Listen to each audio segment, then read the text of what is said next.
Isang araw, meron pong isang bagong altar server. Isang bata, nilapitan po itong pari at tinanong siya, "Father, paano po ba kayo naging mabuting pari? Idol ko po kayo eh."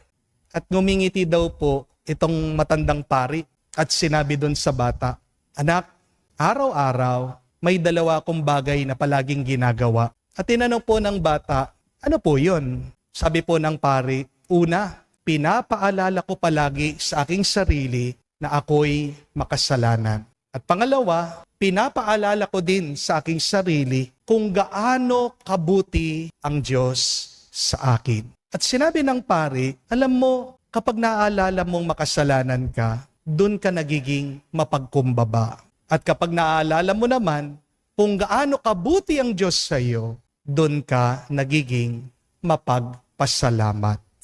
And when you have humility and gratitude in your heart, the product, the fruit is holiness.